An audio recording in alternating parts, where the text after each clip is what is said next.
Merry Christmas. We have this old recipe of Bev's mother, Mary. I don't know how old it is, but many years old. It's all in gills of brandy and what have you.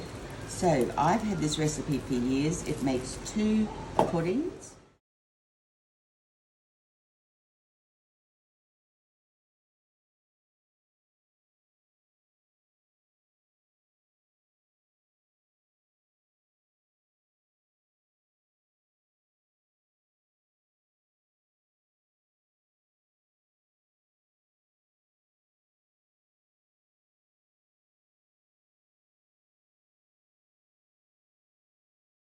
So step 1, we're greasing the pudding bowl.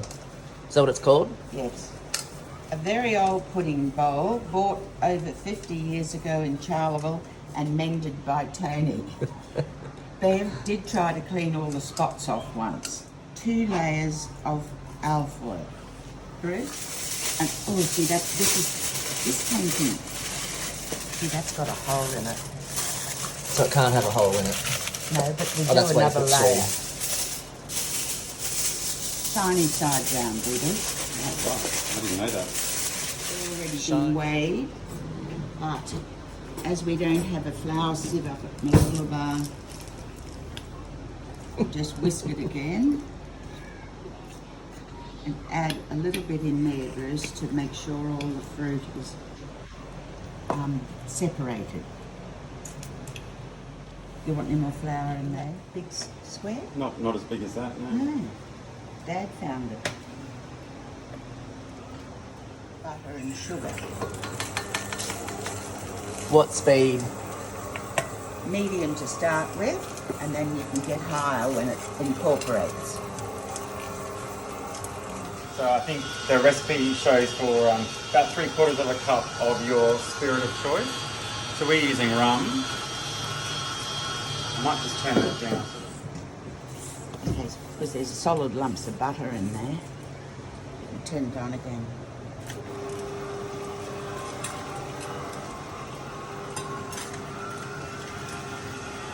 That's looking beautiful. Butter, sugar and rum. So we just turned it right up to the full speed now. Stop. And Stop, please. Mum wants to stop. So beating up 9 eggs. Now in with the fruit to separate all the fruit.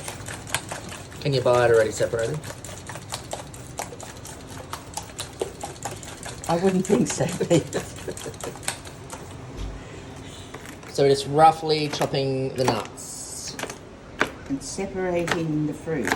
Still separating more fruit. Oh goodness, there's a cockroach!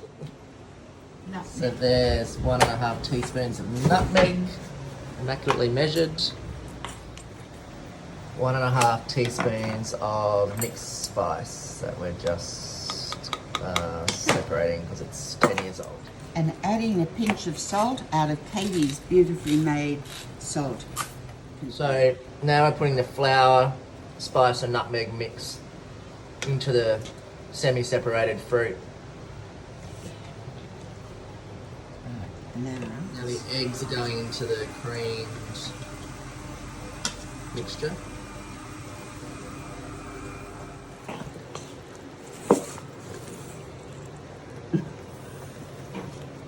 now for the final fun bit.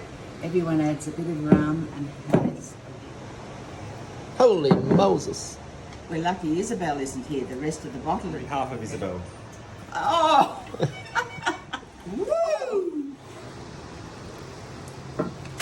Thank you, Frank. Thank you, Kate. Thank you, boys. So putting 2 layers of Alfoil on top.